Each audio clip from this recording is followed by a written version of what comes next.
Assalamualaikum warahmatullahi wabarakatuh. Semangat pagi dan selamat pagi anak-anak ustazah sekalian. Semoga semua dalam keadaan sehat dan selalu dalam lindungan Allah Subhanahu wa taala. Kembali lagi dengan saya Izatul Solihah, mahasiswa PPL Universitas Malikul Saleh. Nah, kali ini kita akan membahas mengenai keselamatan penggunaan dan penghematan energi listrik. Sebelum kita memasuki materi, ada baiknya kita membaca Al-Basmalah. Bismillahirrahmanirrahim.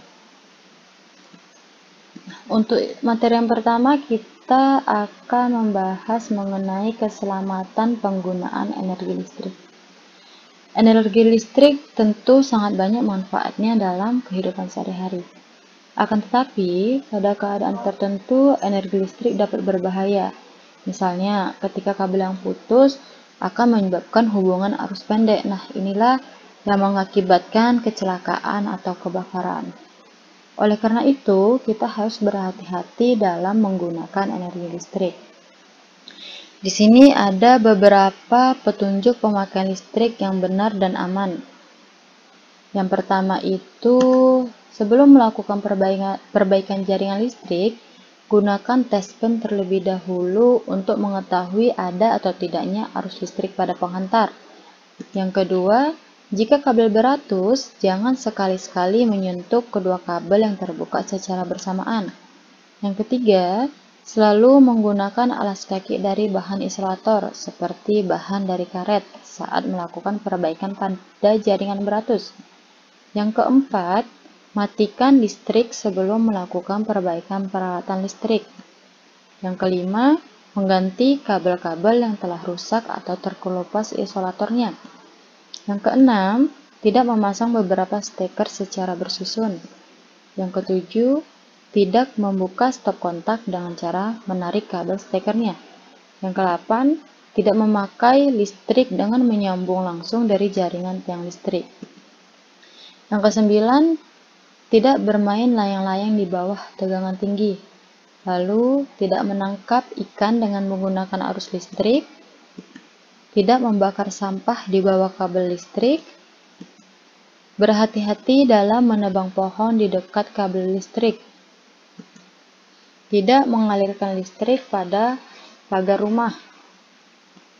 Lalu, segera memutuskan arus listrik apabila rumah terendam banjir. Melakukan hubungan pribumi pada alat-alat listrik. Selanjutnya yaitu penghematan energi listrik.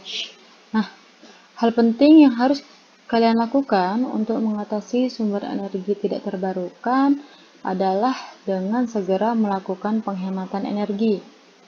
Termaksud diantaranya yaitu penghematan energi listrik. Nah, tahukah hal-hal apa saja yang dapat kalian lakukan untuk menghemat energi listrik? Nah, di sini ada hal-hal yang dapat dilakukan untuk menghemat energi listrik. Yang pertama itu tidak menyalakan lampu di siang hari.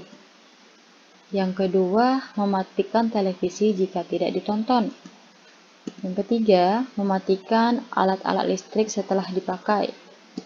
Yang keempat, menggunakan lampu hemat energi seperti lampu neon. Yang kelima, memakai alat-alat listrik yang mempunyai daya rendah. Selanjutnya, bersihkan kulkas secara rutin agar kinerja kulkas tetap optimal. Isi secukupnya, jangan dibuka tutup terlalu sering dan tutup dengan rapat. Selanjutnya, buat sistem sirkulasi udara yang baik di rumah, serta tanam tumbuh-tumbuhan di sekitar rumah. Nah, hal ini akan menekankan suhu udara sehingga tidak perlu menggunakan AC.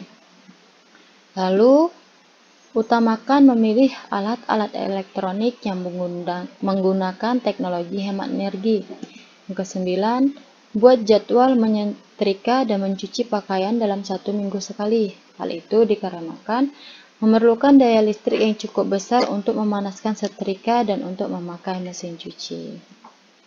Nah, selanjutnya adalah tugas kalian.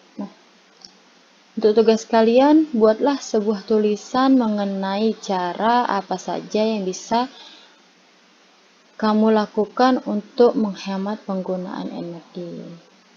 Baik, mungkin ini saja pembahasan kita untuk pertemuan kali ini.